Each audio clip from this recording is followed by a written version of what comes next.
dikasih Tuhan, renungan kita hari ini diambil dari 1 Korintus 15 ayat yang ke-33. Janganlah kamu sesat, pergaulan yang buruk merusakkan kebiasaan yang baik. Saya teringat tentang sebuah cerita, yaitu terjadi pada seorang kenalan dari suami saya. Dia mempunyai satu anjing pitbull, namanya Boy. Beberapa waktu yang lalu anjing ini mati, saudara. Jadi teman saya yang jadi tuannya si Boy ini, merasa kehilangan karena dia tuh sayang banget sama anjing ini. Nah, menarik sekali cerita mengenai si Boy, bahwa Boy ini, anjing ini pintar banget, saudara. Memang tuannya juga menyekolahkan dia, dan biaya untuk menyekolahkan si Boy ini cukup mahal. Kemudian tiap hari ada satu orang yang ditugaskan oleh tuannya setiap hari untuk memberi makan si Boy, yaitu sopirnya yang ditugaskan untuk memberi makan. Nah, tuannya si Boy ini suka banget bawa si Boy ini jalan bareng, jalan pagi. Terus kebetulan tuannya ini suka fotografi. Jadi kalau si tuan ini lagi fotografi, si Boy ini disuruh jagain barang, ya nurut loh, saudara, nurut banget. Si Boy ini sering dipeluk, sering disayang. Mereka berdua sering kayak bercanda ya, walaupun ini anjing, tapi kedekatan mereka itu benar-benar ada rasa sayang gitu loh. Kemudian satu kali tuannya si Boy ini penasaran, lalu membuat satu eksperimen kecil. Jadi dia sama sopirnya berdiri bareng, terus panggil si Boy. Kemudian dia itu kepingin tahu, penasaran si Boy ini datang ke sopirnya yang ngasih makan atau datang ke dia. Ternyata mengagumkan, si Boy itu lebih memilih untuk datang ke dia daripada ke sopirnya.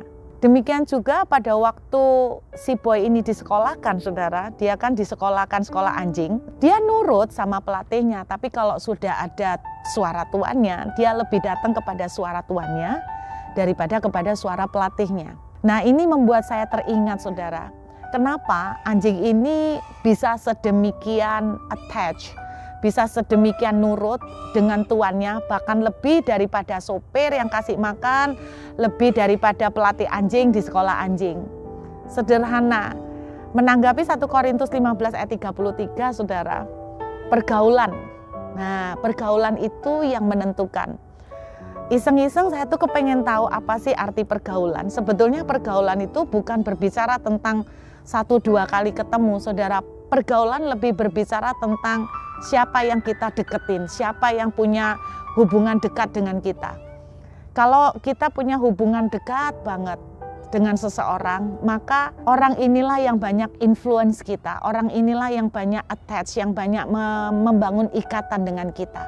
Kalau kita itu banyak bergaulnya atau banyak membangun interaksinya dengan teman-teman yang dalam tanda kutip yang buruk, yang punya habit yang buruk, maka kita sering bareng sama mereka, kita sering hangout bareng mereka, maka mereka lah yang akan menaruh banyak influence ke kita.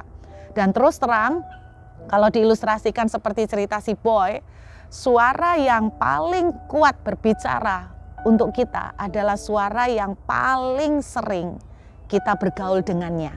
Kalau suara yang paling sering kita bergaul adalah suara, dalam arti contohnya suara duit nih ceritanya ya, maka kita sering bergaul, pokoknya tiap hari urusannya duit, tiap hari ngomongnya duit, tiap hari yang dipikirkan cari duit, tiap hari yang dipikirkan ngejar duit, maka suara yang paling kuat berbicara itulah yang influence hidup kita. Influence hidup kita. Kalau suara yang sering berbicara kuat dalam hidup kita adalah suara Tuhan, firman, penyembahan, demikian kita akan attach ke sana. Sama seperti si Boy, suara yang paling sering dia dengar, paling sering dia bergaul, paling sering dia dekat, suara itulah yang paling melekat lebih daripada suara pelatih, lebih daripada suara sopir yang cuman kasih makan.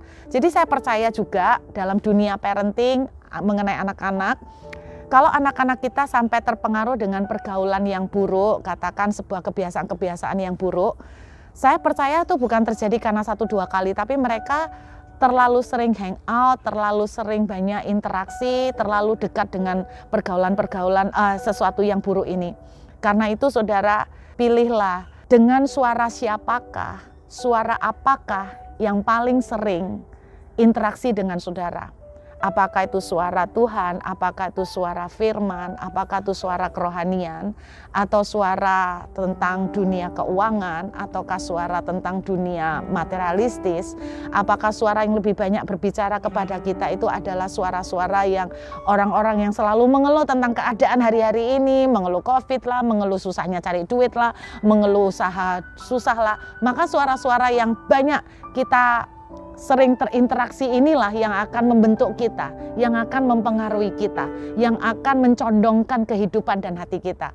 Karena itu biar renungan hari ini akan menjadi sebuah introspeksi. Suara apakah yang saudara sering dengar? Berita yang negatif atau berita Tuhan?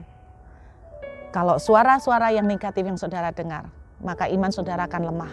Saya berdoa, suara yang saudara dengar adalah suara yang positif, suara yang indah dari surga. Pikirkan yang mulia, pikirkan yang indah. Jadilah dan terimalah mujizat. Let's see time. God bless you.